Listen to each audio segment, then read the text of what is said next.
So I'm gonna start letting people in.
I got you down.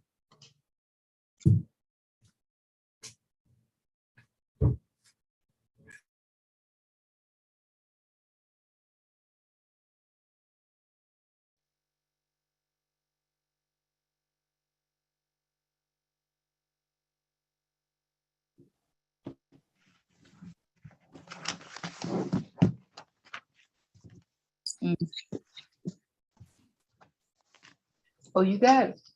Okay. Playing through the as usual.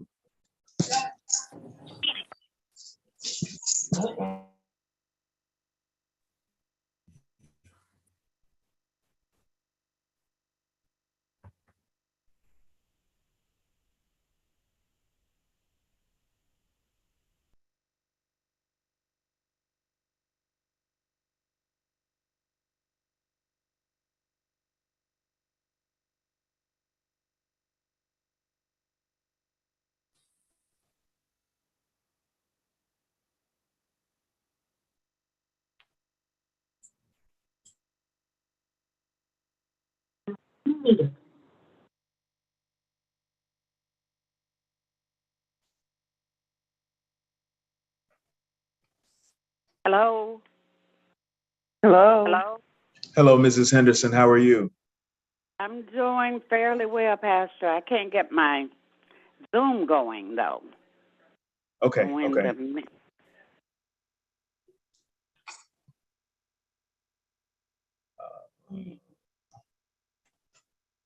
Okay.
Hello.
Good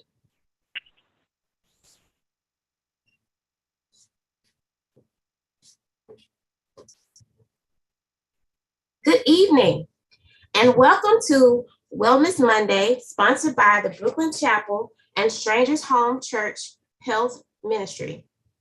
Our churches are located in Greenwood, Mississippi, under the leadership of Pastor Dr. Carrick Nevels. I am Crystal Nevels, your moderator for this evening. The purpose of our health ministry is to bring awareness to various topics to our church congregations, as well as members of the community. Each month, we highlight a different health topic and sponsor activities and provide information that we hope would benefit our audience. We want to equip our members and others with tools and information that will benefit their overall health. The month of May is Mental Health Awareness Month. So each month we try to highlight different health issues. So our focus for this month is mental health. Wellness Monday is one of our planned events. So today's topic is going to be the importance of self-care in maintaining positive mental health.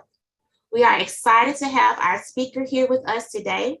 But before we move forward, we will have words of meditation by Mrs. Melverta Henderson. Thank you, and good evening, everyone. Since we are focusing on mental health, I wanted to share with you a couple of scriptures of what the Bible says about mental health. The first scripture will come from the book of Isaiah, chapter 41, verse 10, and it reads as follows: Fear thou not, for I am with thee. Be not dismayed, for I am thy God. I will strengthen thee, yea, I will help thee. Yea, I will uphold thee with the right hand of my righteousness. And the next scripture comes from 2 Timothy, chapter 1, verse 7. And it reads as follows: For God has not given us the spirit of fear, but of power, and of love, and of a sound mind. Okay, let us bow our heads for prayer, please. Prayer for the mentally ill. Heavenly Father, giver of health and life, comfort and relieve those challenged by serious and chronic mental and emotional illnesses, O Lord. Give your power of healing to those who minister to their needs, that they may be strengthened in their weaknesses and have confidence in your loving care through Jesus Christ, our Lord. Amen.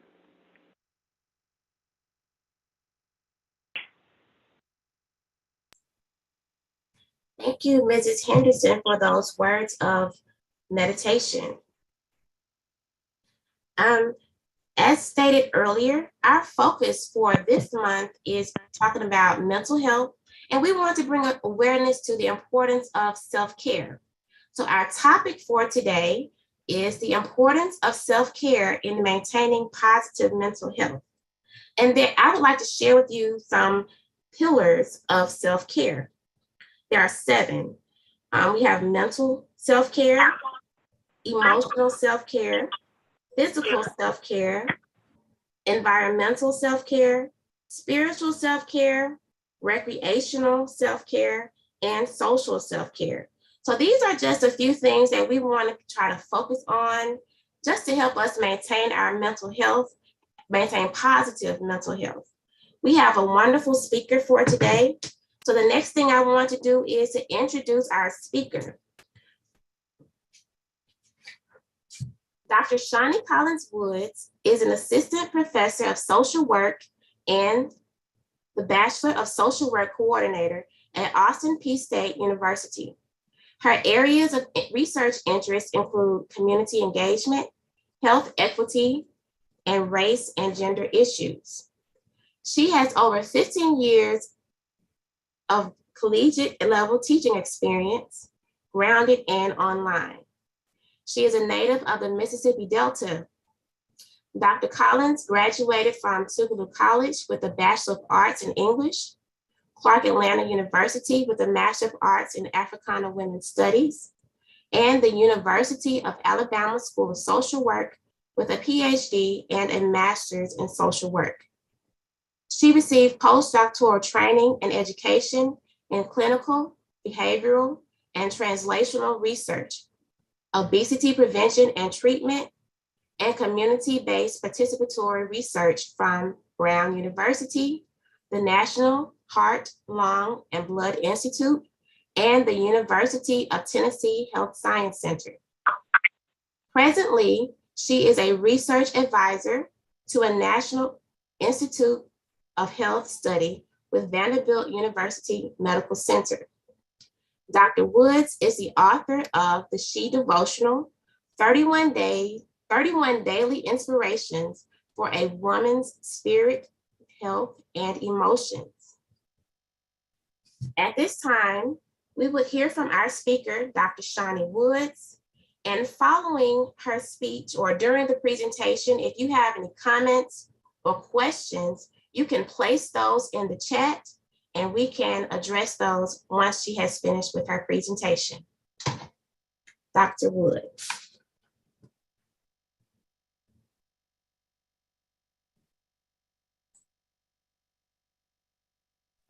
All right, let's see. It's always funny with this Zoom. You never know if you're muted or if you are unmuted.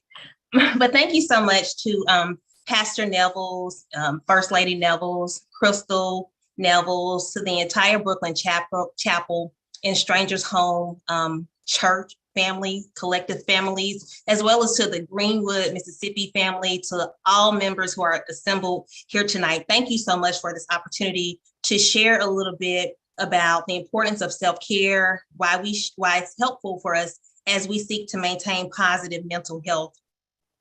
As I get started with any presentation, I like to tell a personal story. And so as you work through this presentation with me and take this journey with me, the one thing I want you to keep in your mind and to ask yourself is why self-care is important. I'll tell you a personal story. Here, and some of you may know her, that's my mom on my left, Cassie Collins, and that's my grandmother, Mrs. Doris Osborne.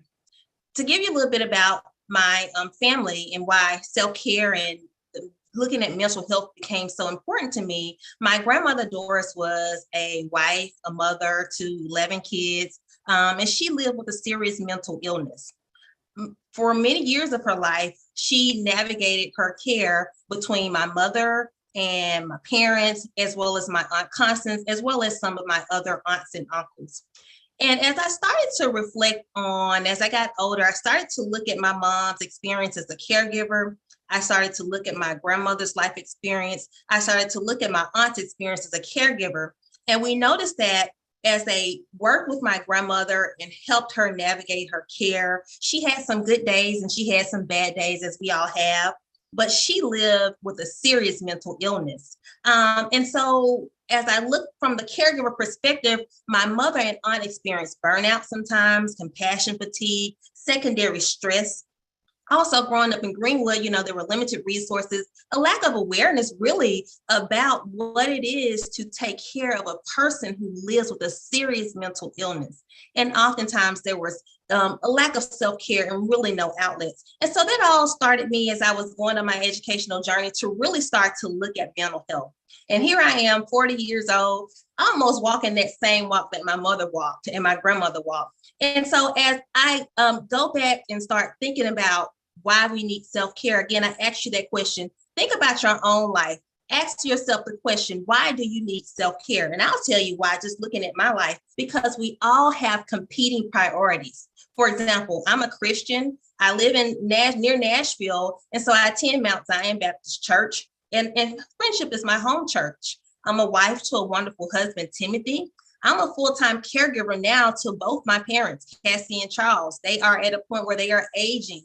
And so I take care for them. My husband and my sister help me out. I'm also a professor and I work in administration. I'm an author, YouTuber, have a couple channels that I try to maintain, but also I'm a journalist in a sorority. And when I think about my life, I realize I say, hey, we have so many competing priorities going on here. How do we maintain mental health and positive mental health? So I want you to take assessment of your life and ask yourself, what really do I have going on in my life? And how does it all impact me mentally?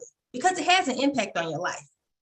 And so again, some of my personal reasons, I started to think through things, and really 2011 was a pivotal point for me because I had a near-death experience. And it led me to write my book, The She Devotional, which I wrote in 2015 after I graduated with my PhD. But I started to reflect on things. And I realized that as I was learning more about social work, I was learning more about mental health, I was learning more about myself and learning also about some of the patterns I had seen growing up as it related to self-care, right? And so when we think about society, we all have these family expectations, right? Our family puts pressure on us. We sometimes put this pressure on us, but there's an expectation to be successful. Coming from the Mississippi Delta, we want to be successful. So we go to Valley, we go to Tougaloo, Jackson State, whatever it is to get those degrees. And that's a wonderful thing, but that does cause some stress, right, in our lives. There's societal expectations. I'm an African-American woman. Oftentimes, as Black folks in this society, we can't make mistakes. We can't get things wrong because there's a lot of pressure on us. And so we know that we can't necessarily always take that in, but we do deal with those pressures just societally. When are you getting married? When are you having a baby? When are you going to do X, Y, and Z? We have and live with those expectations. Religious expectations. For those of you like me who are in members of the faith-based community, you know there's a big expectation, especially if you are in leadership. For example, Pastor Neville's is leading 2 congregations, he and Tina and their family. There's a lot of expectation that's required of not only our faith leaders, but also of our parishioners, of our congregants. Are you going to go to choir practice? Are you showing up to the church picnic? Are you doing those things? And so you're doing that on top of your every ordinary day life. So that causes this pressure to build on us. And so I found myself in 2011 getting to a point where I was physically burned out and stressed out. I was completing my PhD program, had signed up for a second master's. I really didn't want to, but my leaders at the University of Alabama were saying, Shani, you're going to need this for your future. And they were correct, but it was a lot of stress on me. And so it started to take a toll on my physical health, so much so that, I just was tired and sleepy, and sometimes sleepy, sometimes not sleeping. So I had a lot of different things going on. If you've heard of the expression being pulled in multiple directions, I really felt that way in 2011. And it was in 2011 when I was coming from Mississippi, going back to Tuscaloosa. It was raining one day. My father had been saying, Shani, get those tires fixed on your Nissan Altima. Get your tires fixed. Pay attention to your tires, girl. You're on the highway. And I kept pushing it back because I said, okay, Daddy, I'll do it. Well, I almost ran off the road. Literally, I could have flipped off of a bridge, and it's by the grace of God that I'm here today. And so that was my wake-up call. And often when it comes to self-care, we have to have a wake-up call for us to really get the message that God is saying, slow down. And so again, let's look at what is self-care. Right? I don't want you to have a tragic wake-up call like I did. I wasn't harmed or anything, but it was so scary to me, that experience, that I knew I had to move my life in a different direction and scale it back very much so. So self-care is a survival skill. It is essential for each and every one of us. I like to think of it as something that is moral, okay? It refers to the practices that we do to reduce our stress, to maintain and improve our short and long-term health and well-being. It is necessary for each and every one of us on this Zoom to be effective and successful at whatever endeavor we undertake, whether that's doing work in ministry, whether that's being a good wife, a good husband, sister, spouse, whatever. You have to take care of yourself. Self-care allows you to honor yourself as well as your professional and personal commitments, because we all work jobs. We all have stressful jobs. We all have families. Sometimes dealing with our family members can be stressful. We may have illnesses and different things going on. But when we take time to engage in self-care, it helps us maintain and meet these commitments that we have, and to do so while maintaining our mental health. Okay, so self-care, and this is a big wheel that I found, it can look like you just taking the time to slow down. It looks like you saying, okay, I accept that I cannot do everything, that God has given us 24 hours in a day, but guess what? I can't do every single thing. It accepts that I manage those priorities that are most important, and I delegate responsibilities to other people. It means that I ask for support from community members. It means that when I'm getting true self-care, I'm kinder, I'm self-aware, I'm aware of what's stressing me out. So I'm not, having a heated moment with everybody every 5 minutes, because I'm aware of what's going on with me. And so I can regulate my emotions. I won't go over all of those, but it means that I'm also finding pleasure in those things that I perhaps have put to the side because I'm not getting self-care. Okay. So ask yourself this question as you look at this presentation: how do I honor myself, mind, body, and spirit? I wrote the She devotional where I talk about the mind, body, and spirit connection. And it is so true. If your spirit's not in alignment with God, everything else is just going to fall out of whack. Okay. If you are physically not in the best shape, not necessarily adhering to the medicines the doctor have given you, it's going to impact your spiritual life because you don't feel like reading the Bible. You're too tired or you're too sick to do anything. And if your mind is constantly stressed out, you're constantly dealing with the level of fatigue, you can't do anything else in that spirit or in that body, or you're struggling to do it, because we know the mind is our storehouse. Everything happens with that brain activity. So when you are physically stressed out, it's hard for you to move forward and function. And that's what I was talking about when I was in 2011 experiencing so much burnout. And again, the next question you might ask yourself is, how do I honor my life's purpose? A long time ago, maybe in 2003, I read the book by Rick Warren, and he said, we all have a purpose-driven life. That's one of my favorite books. I started to reread it last year. But how do you honor the purpose that God has put in your life? What is your purpose? When you are extremely stressed out and not being intentional about your everyday activities, you aren't really walking in that full purpose. You might be there, you might be on the road, but you may not be walking truly in the purpose that God has put on your life. And the question that is so important is, if I'm not honoring myself, what is the cost? What is the personal cost? What is it costing my children? What is it costing my spouse? What is it costing me? What is it costing me financially? Okay, it's a lot of money when you start dealing with a lot of pills. I'm gonna tell you, I'm a caregiver. When you are constantly in and out of the doctor's office, it becomes costly. What is it doing to me spiritually when I'm not getting that self-care? I'm not hearing from God. I'm not in tune with what he's telling me. What is it costing me in my moral and ethical life? Am I making the best decisions on my job, or am I just letting things slide that I know are not necessarily benefiting me, benefiting the organization? So we have to be mindful that self-care is an ethical imperative. Okay, seems like we got a little stuck here. And so again, I wanted to pose the questions to you, and these are some simple questions you can ask yourself. If you have more no's than yes, then you may want to get to a place where you practice self-care. Okay, so do I eat regularly? Every morning I try to get up and eat some oatmeal or a smoothie. I'm not always consistent with it, but I do try because I need to nourish my body. Do I have fun? Am I engaged in physical activity? Why is physical activity important? Why? Because it stimulates our body. It gets those wheels turning. It helps us to alleviate the stress. If you are moving through life and not getting any walking in, any physical activity, running, or even just moving around, your stress is simply compounding. Do I take time to slow down and take care of myself when I'm sick? That's a critical question, because oftentimes when we are sick or we have a headache, it could be a headache or a stomach ache. Sometimes we just push through. We push through because that's what's been taught to us sometimes culturally, is what we've learned from others in our environment. But it is okay to say, you know what, let me go sit down for 10 minutes, or let me just take the day off. That job will still be there. And my sister and I, Kanika, have this conversation all the time. We say, honey, if you get sick tomorrow, they'll have a replacement in place for you within 24 hours. So we have to be intentional about slowing down and taking the time off if necessary to attend to our health. Do I get enough sleep? If you recall, I said in 2011, it was hard for me to go to sleep. It was very difficult. I just had insomnia. That's a sign that you're burned out.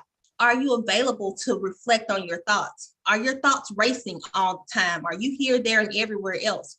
That's important because it lets you know that you are burning out and that you are also experiencing anxiety, okay? Do I take time to express myself creatively? Are you journaling? Are you writing? That's how I wrote the She devotional. I would always journal. But when I was at a point of, not being in self-care, that stopped for me. Do I say no to extra responsibilities? Sometimes we want to be the martyr and we don't do it intentionally, but we take on so much extra things that it causes us a lot of stress. Do I make time to spend with the people who make me happy? If you're always in an environment that's sort of toxic, where the people you're around are not making you happy, that contributes to additional stress. So you want to make sure that you're taking time to be around people who bring joy and happiness and peace to your life. Do you love yourself and speak positive words over your life? That's so important for all of us to do. Self-love, when we talk about self-care, we're really talking about self-love. And in all of it, the bigger scheme, we're talking about God's love for us. And do you allow your emotions to show, or do you bottle them in, or constantly just suppress them and not deal with them? We have to learn a better way. And it takes time and it takes grace and it takes patience, but I know that we can all do it together. So the next thing is that when we are not in a place of having self-care, when we are burned out and dealing with secondary stress, we become essentially stressed out. We become like this woman in this photo. She has her hand on her head, and there are 5 or 6 different people around her saying, I need this, I need that. And I think we can all relate to feeling that way. So again, it leads us to the question, what is stress? There are different types of stress: acute, chronic, positive, and negative stress. So stress is when the body is preparing to defend itself, okay? So there's chronic stress that we all live with, and those are basic things like paying your bills, family stressors. I'm a caregiver now, so there's always going to be a level of stress dealing with aging parents, but that's just the cycle of life, and we all have to go through that. Positive stress could be something like pregnancy or marriage. You're getting ready for that. And it's a very stressful time, but it's also a happy and joyous time. Negative stress can be dealing with things like financial problems, divorce, or even perhaps this pandemic that we are all in. So what I'm saying is that we all deal with stress on a day-to-day basis. There's no way to get around it, whether it's positive or negative. We are all inundated with stress. But if we don't manage our stress and recognize our stressors, it can impact our mental health very negatively.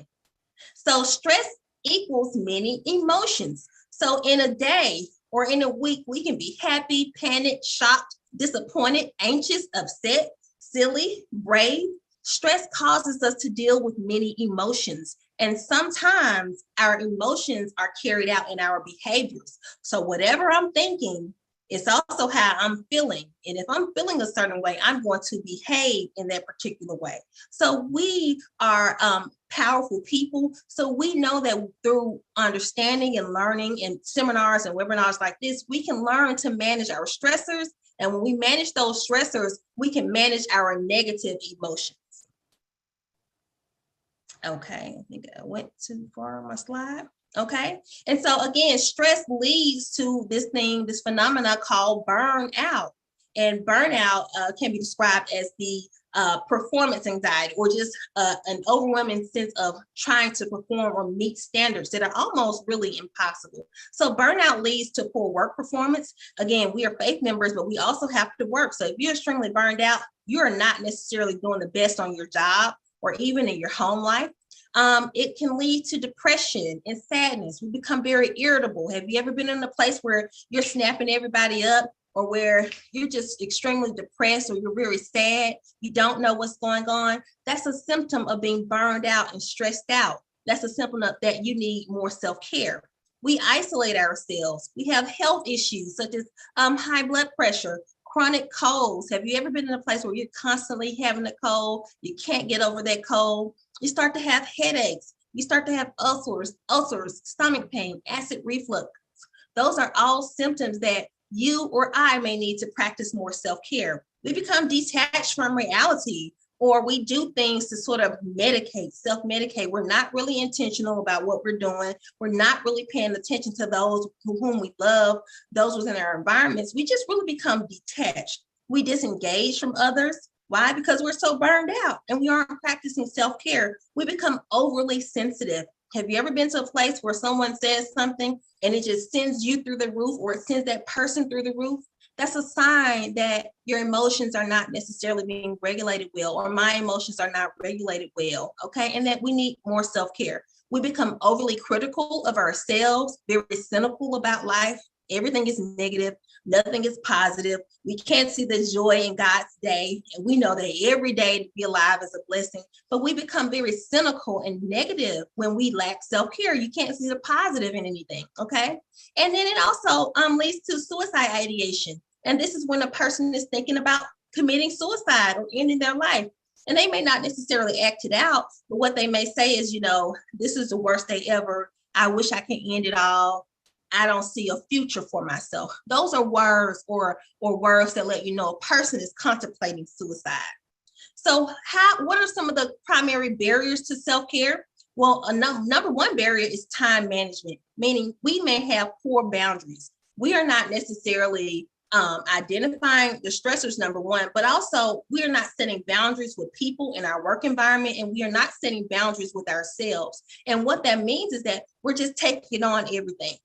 We're not realistic about our time. We may have to be at work at 8 o'clock in the morning, and we know we have a 15-minute commute, but we are getting up at 7:45 and rushing out the door.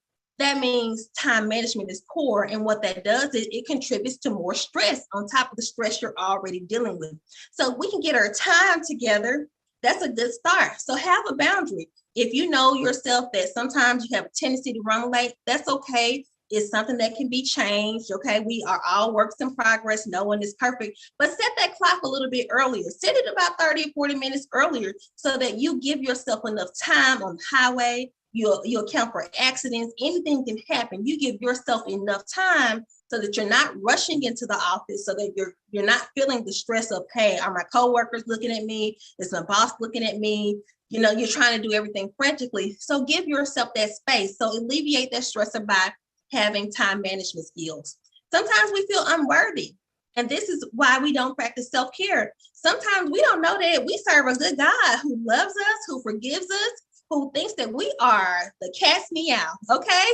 And sometimes we feel unworthy of time to ourselves. Sometimes we say, do I really need this me time? I have my parents, I have my husband, but the answer is always going to be yes. Why? Because when we do the opposite, it leads us to stress, to burnout, to those other things. So yes, you deserve me time. If you want to go to the nail shop, take that time. Find someone to help to keep the kids. Find someone to cook or get a meal catered. You are worthy of that. And I'm here to tell you right now, because God says you are worthy.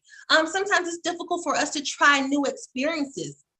So for example, if you are looking to say, you know what, I always wanted to try skiing, and this summer my husband and I, or my spouse and I, are going to take a trip, and we just are going to do this just to get away.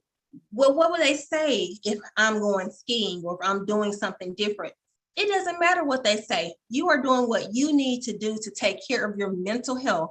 And if you want to go skiing for 3 months in Colorado, I say more power to you. Because if it's going to bring you a sense of peace, a sense of calm, a sense of anxiety, and allow you to move throughout your life, in your work life, your family life, your church life, and your home life, and be happy, you do whatever you need to take and step out on faith and try those new experiences. And sometimes the barrier to self-care is not really having a goal or a plan. And we know that a lack of preparation leads to what? Oftentimes failure. So it's important to have a self-care plan for you to say, okay, this is the goal I want to hit, whether it's weight loss, whether it's, reading the Bible, whatever it is, having a plan in place so that you can meet those goals. And oftentimes there's a lack of motivation, and I put pride.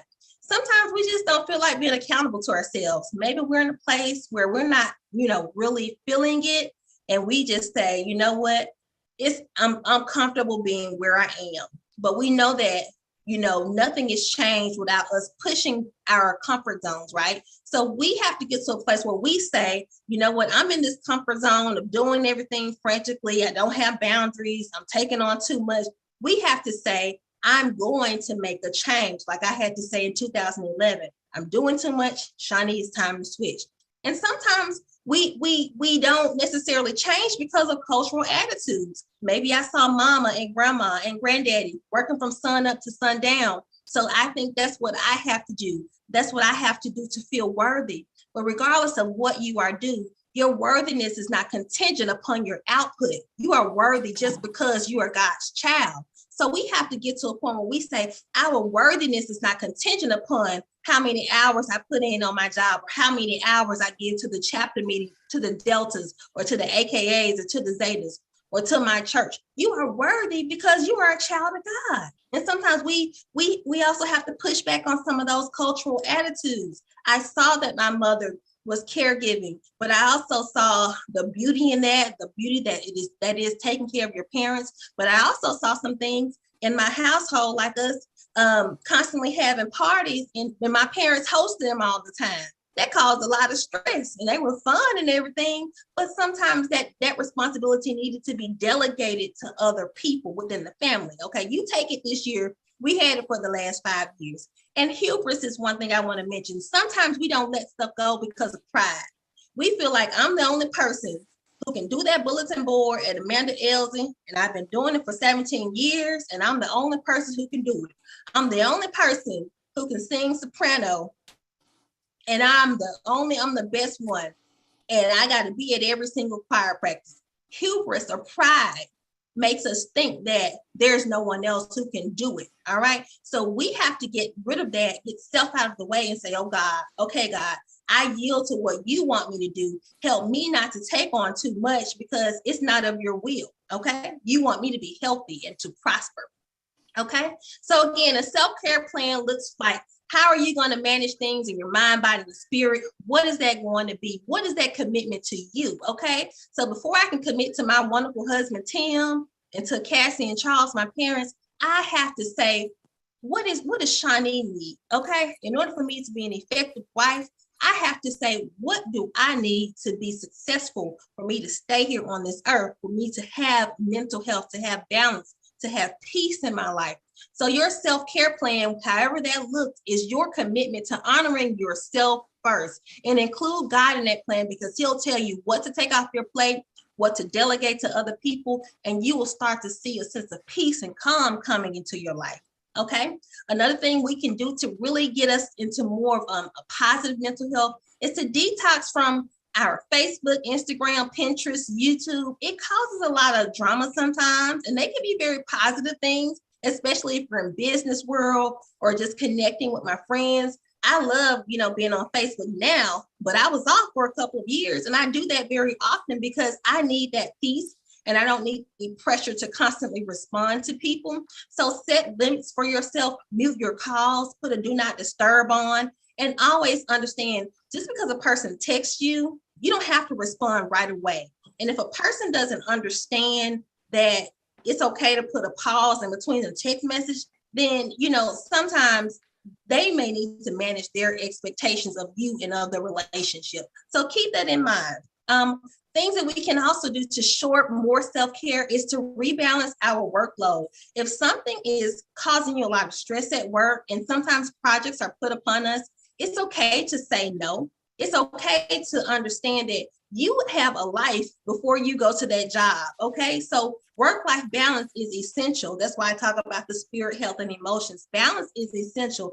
And we all get out of balance. I say it all the time, even though I've written a book, I get out of balance sometimes too. But we know that we have the tools in life to get back centered. So think about what you want your life to be. Okay. Think about your age, think about what you saw growing up, and think about, what do I truly want in my life? And how do I envision my life and my family? What's going to be the center?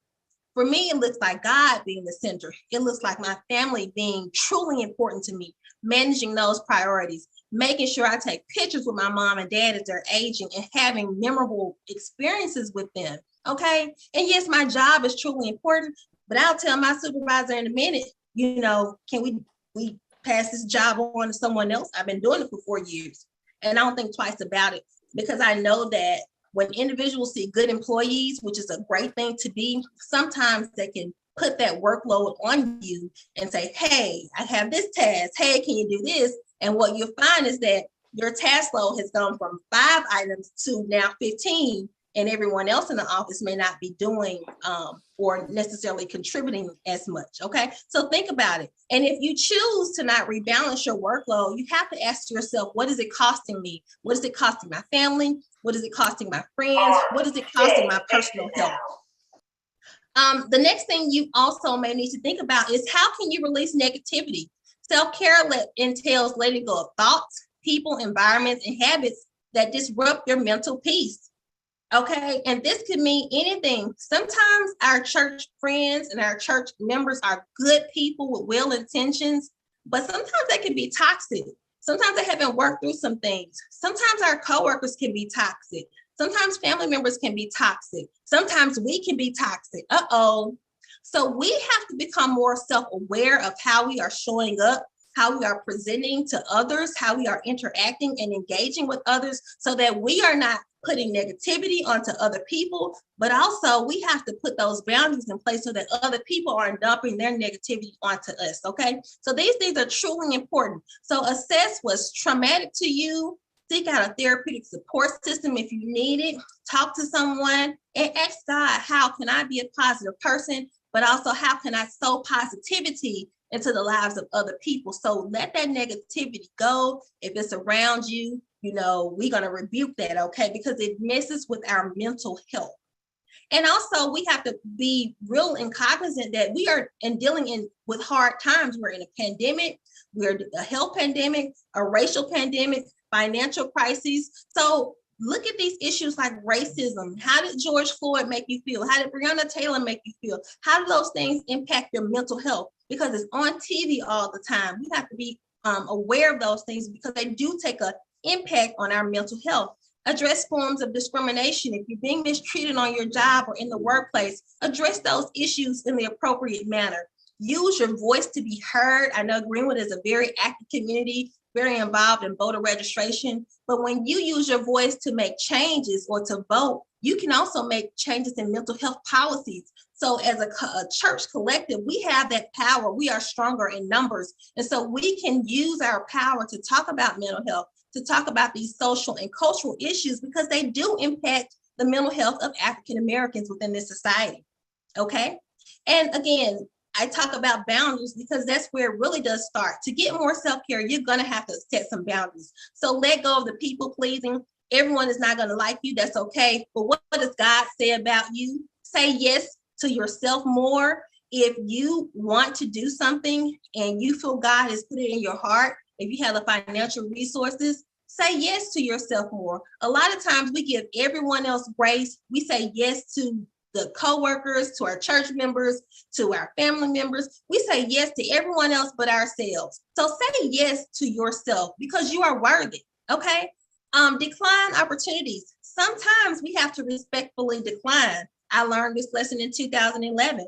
You don't have to take on the world. Your shoulders aren't that broad. God hasn't designed for me or for you to take on every single thing. So respectfully decline opportunities if your plate is already full, because what ends up happening is that you say yes to it thinking, well, I don't want someone else to get it, or maybe this opportunity won't come around. And then you find yourself stressed out because you've also said yes to 3 or 4 more things. And if you haven't really looked at your calendar, those things may align the same week. So do only what feels good to you. Do those things that lead to your purpose, to you walking out your purpose. And if not, let someone else do it. It's okay. There's room for all of us to eat. There's room for everyone. Delegate responsibilities to others. I've learned this as I've been working in academia. It's okay to delegate responsibilities to other people, because other people need to learn also. I believe in succession. It's not just about me. How can I train the next person to do what I'm doing? So delegate responsibilities that are on your plate to other people. Take a bow. And this is really important, especially as we think about the work in the church. If you are doing something well or performing it well, instead of holding on to that role or activity for 10 years, for 5 years, step away from it. Train someone else. Let someone else do it. Let someone else take over the young adult ministry. Let someone else do Women's Day. Let someone else lead and serve and use their skills. Again, hubris comes in, that pride when we say, I'm the only one who can do it. Show someone else, okay? Because that's what we do, right? And lastly, ask for compensation when required. If you are doing something and working on a role, sometimes we get really quick into volunteering a lot because that's just what we do culturally. We like to support the community. We like to do things. But a good friend of mine told me this. He said, Shani, sometimes you need to put a dollar sign to what it is you're doing. Yes, do your activities that where you're volunteering, do those great things. But sometimes people take your kindness for weakness, or they take that in vain. So whatever skill God has given you, if there's a way to monetize that, ask for compensation versus going home and feeling a sense of resentment because people didn't think to pay you and you did whatever work. You spent 15 to 20 hours on a project, investing your time, investing your personal energy, and they didn't think enough to pay you or compensate you. So those things are called advocating for ourselves, okay? And seek out peer support. There are many people who are willing to help you get more self-care. No person is an island. We all need help to achieve our goals, whether those are spiritual, physically, financial, health goals, whatever your goals are, we all need help. It's okay to be vulnerable and to ask individuals for help. Sometimes in the church community, it's hard for us to be vulnerable because we don't necessarily know who we can trust, but be vulnerable and ask for what you need. Asking for help is a form of self-care. Even as I'm a caregiver, I have resources. I asked my husband for help. He has been wonderful in helping me. He steps right in with whatever it is that I need. But I also look for community resources, the VA, whatever it is to help me do what I need to do for my parents so that I can lighten my load. I ask for help, and I encourage you to do the same thing as well. And lastly, you'll see a picture of me here a couple years ago cycling. I just took up cycling because I love it. I have a Peloton now, but prioritize your health. One of the things I talk about that's truly important to me is that my parents are stroke survivors, and I saw how all of that happened. And it came from being good-hearted people, but not necessarily making the best nutritional choices. Some of that dealt with access, some of that dealt with doctors, but prioritize your physical health. God wants us to be healthy and well, and we're all not going to have the same physical capabilities or the same access to everything. But if you can, take a walk, take a 30-minute walk, get something on your schedule, find you an accountability partner, whether it's walking, running, cycling, whatever it is you need to do, make sure you prioritize your health because African Americans are leaders in diabetes, high blood pressure, stroke, chronic illnesses. And some of these things can be managed with nutritional tweaks. If your doctor says, hey, you need to get on this medicine, it doesn't mean you can't get off, but take that medicine and take it on time and do what you need to do for your health. Because when you refuse to do it, or if you don't make that change, your health suffers the consequence, all right? And you're not able to contribute in the way that you want to. It comes at a cost. So make sure you take care of yourself physically as well, because it is so important. Other things you can do, meditation, prayer, talk to others, look at healing, okay? Look at ways to deal with some of the traumas that you have. A good book I just read and listened to was Viola Davis's Finding Me.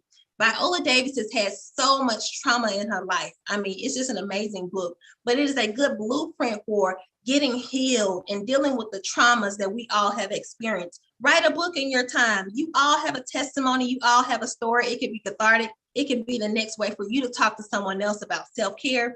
Use wellness apps, volunteer, coach, practice social distancing. Honestly, it causes a lot of anxiety when we want to wear masks and other people don't. So just do what you need to do to help maintain your mental peace. If a mask feels good to you and washing your hands all the time, I would say do it, okay? Because we know we are in challenging times with this pandemic.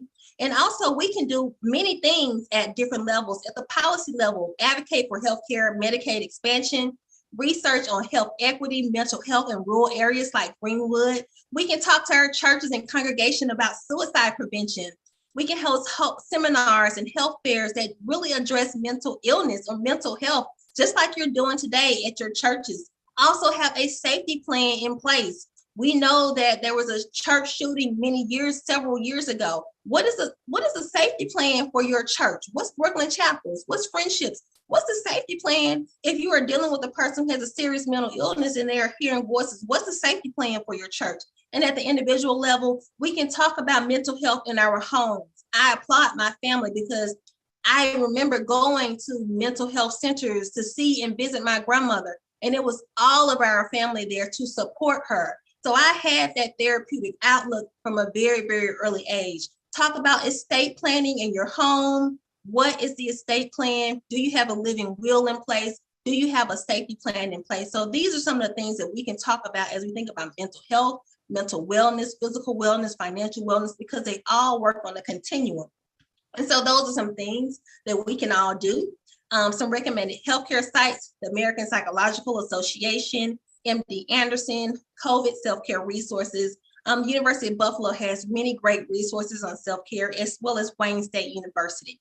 So I thank you so much for listening to my presentation, and I hope you were able to glean some information about self-care. But my final concluding point to you is you are worthy of self-care. Is your self-care and your worthiness is not determined on your external output, what you give to other people. You are worthy of time to yourself. You are worthy of self-care just because God created you to be his child. He loves you. I love you. And so always know that you are truly, truly worthy of that time to yourself. Thank you so much.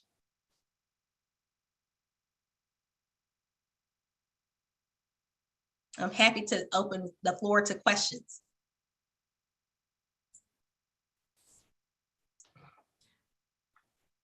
Thank you so much, Dr. Woods. I really enjoyed your presentation, and I'm sure others did as well. We have a number of comments in the chat box. I want to go in and see if there are any questions listed. And while I'm looking through, if Pastor Nevels, if you have any comments, feel free to make them at this time. Dr. Woods, what an awesome, awesome presentation. Look, I'm trying to take notes. I have so many notes, and I'm just glad I had to remember, hey, it's on YouTube so we can go back and play back. I do appreciate everything. You gave us so many nuggets. One thing that, just a couple things, you were talking about burnout. And I remember when I was in grad school, Tina and I were in Baltimore at the time. I think we were on child number 3. I think child number 3 was on the way. And I remember being in graduate school. I was the only African-American in the program that I was in. They didn't give me any, they took away my funding and different things like that, but I still had to get things done, right? Mm-hmm. And so I got to a point where I was taking this one class and I just didn't care anymore. I didn't care. And it was to the point I stopped doing the work or whatever. And the professor actually came to my lab and tried to talk to me and say, hey, you need to do this so you can pass. And I was like, man, you just have to do what you have to do. I was literally to the point where I just couldn't do, you know, and you gave so many tips about self-care and being worthy. I wanted to ask a question. For the person who does not have a self-care plan, and I'm pretty sure you touched on all of these things, but what, I know you touched on it, but how can a person, for the person who's at the starting point, what should they do to begin a self-care plan? Like the very first thing that they should do, like where do they start? Okay, that's a great question, Dr. Nevels. The first, and thank you all so much for listening. This has just been a wonderful opportunity for me, and I truly value any time someone asks me to talk about self-care. But a starting point would be to go to identifying those stressors. This, you don't even have to have a formal plan because I don't necessarily, but what are your top 10 stressors? You could even start with your top 5. What is stressing you out the most? Make that list, make it in a journal. Start with those things and almost eat that elephant bit by bit. So if your stressor is dealing with, I feel like I have too many work responsibilities, or I don't know, or too many church responsibilities, how can you delegate this? Okay, so you may have a little charts in your little notebook. You can all do is handwritten.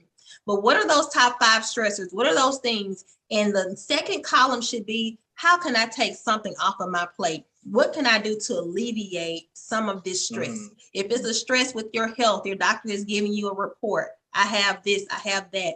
What can I do to shore up this area so that it's not creating a sense of stress for me? But I will tell anyone, whatever those stresses are, make sure, you're getting some exercise in. It could be any type of stressor, but make sure you get exercise in, because it helps you to think clearly as you're working through identifying your stressors and working through trying to knock some things off of your plate. But just start by simply jotting down what's stressing me out the most. How can I maybe pass some things on to other people, or how can I really find a way to take some of this stress off of my plate?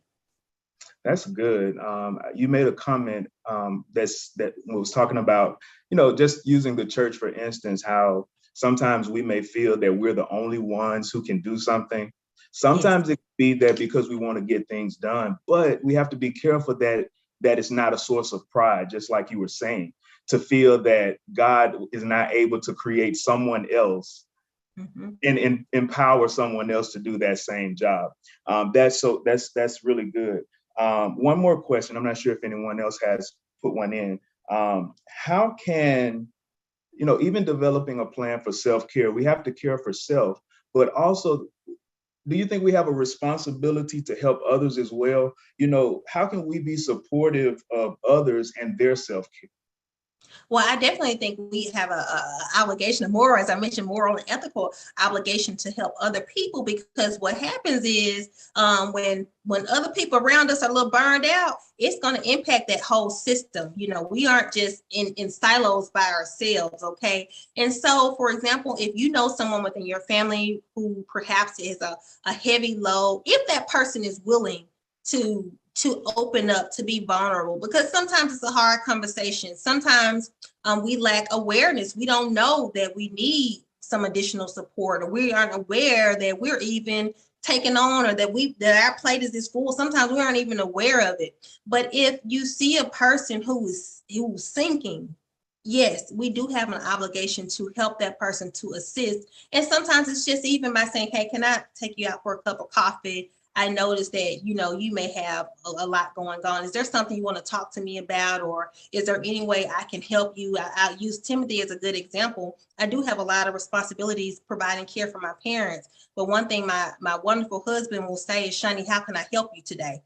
And I think that's a good thing for couples to do, and for anyone, even just in your home environment. If a parent sees a child is stressed out, or even as our children see parents are stressed out, how can I help you? What can I do to support you? That's where it really starts. It starts with a conversation. And from that conversation, people will start to open up, or they'll become disarmed. They may say, well, I didn't know this resource. And I'm a social worker, so I'm a resource person. But sometimes we don't even know that resources are available to assist us, and that people can come in to assist us with whatever need it is. And sometimes it starts with us just asking, or inviting someone to a cup of coffee, inviting someone to prayer, or inviting someone out, given the restraints of the pandemic, but being a friend to really reach out. That's awesome. Look, one more question. While you were talking, you made a comment about how sometimes we pick up stressors from our parents or from generations above. And I just thought about generational curses, and how we can pass that on. I was thinking about how one night, I think, sometimes I stay up at night, do work and different things like that. And my kids, I think I fell asleep on the couch, and my kids came in trying to cover me up and was like, Dad, go to sleep, and cut the light off. And then it hit me, even when you were talking, I don't want them to feel like they don't have to stop till your body just gives out and you just fall asleep somewhere, different things like that. And so it's basically what, just everything that you were given, it doesn't just stop with us. It's about the next generation and the things that we're teaching them. We have to start teaching self-care. And even as a church, we have to make that, we know how God is good, God is great, but, he created the Sabbath for a purpose, for us to stop and take that time.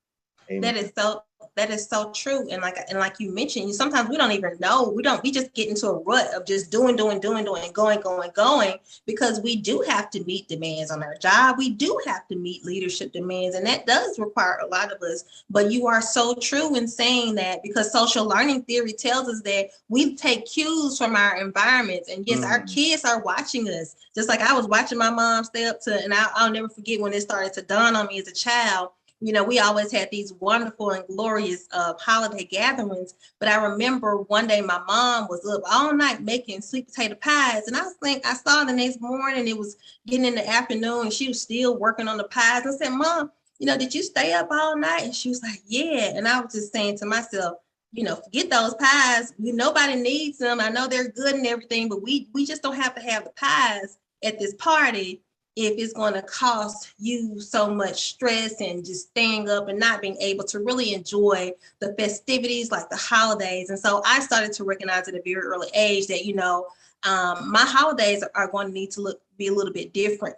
Okay. I just want some peace and quiet, and I love family around, and that's all good and everything. But my holidays will definitely look different than the holidays that I was fortunate enough to experience with my entire family. But for me, our holidays are gonna look different. I'm not gonna stay up cooking all night. Setting boundaries with people you love can be difficult. Even if you're doing something great for them, but it's something that we have to do. That's something that we have absolutely.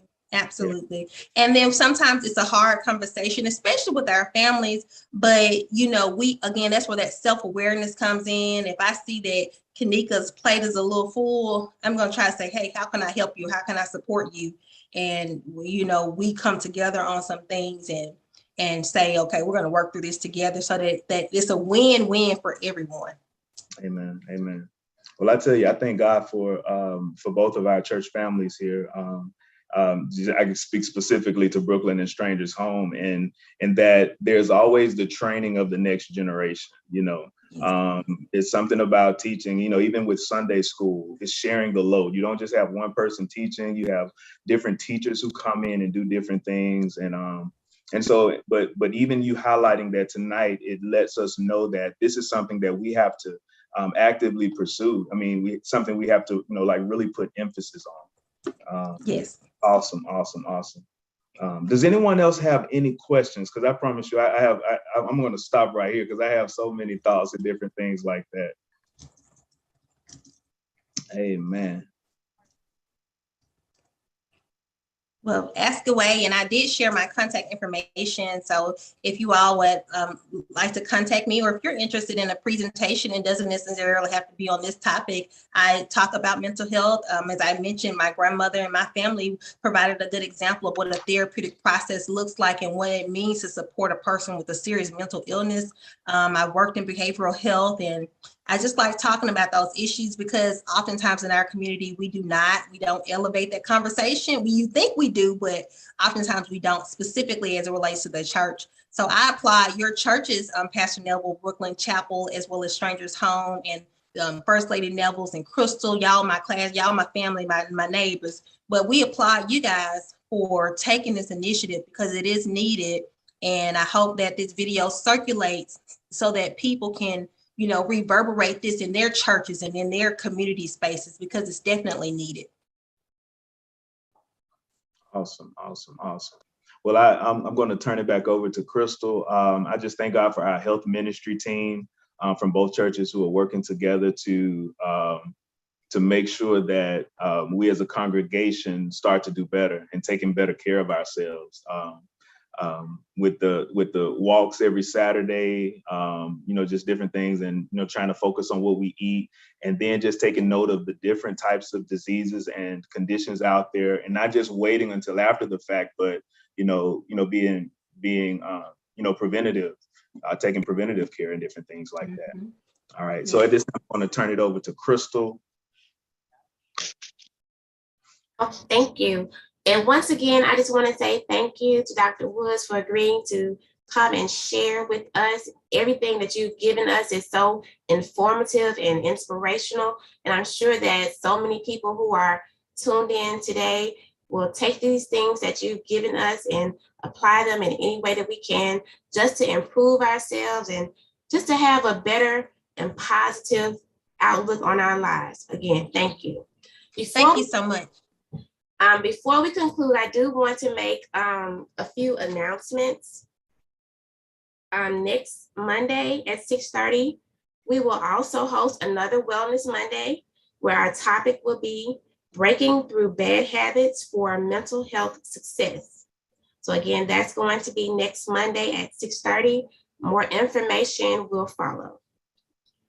Also, for those who may be in the Greenwood area, the Strangers Home MB Church and Brooklyn Chapel MB Church Health Ministry will sponsor a health fair on Saturday, May 21st from 8 a.m. to 12 p.m. We will have health screenings, free health screenings. We will have Don McMahon, Chief Nurse from the Office of Emergency Planning and Response. We will also have a presentation from Mr. Tim Stansel, giving us healthy tips using karate. And our featured speaker for that morning will be Dr. Don Sayas-Speech, a licensed professional counselor.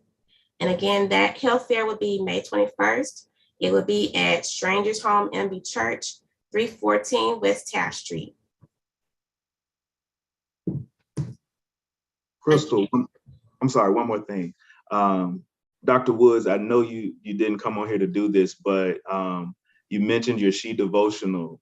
Could you please let us know how we can get a copy? Because Everybody on here already has one. I know, it's right? everybody from Greenwood. They've already supported so well over the years. But yes, it's available Amazon, Books a Million, Barnes and Noble. And Crystal just reshared my Linktree link, so you can just click on that link and order a copy. Thank you so much.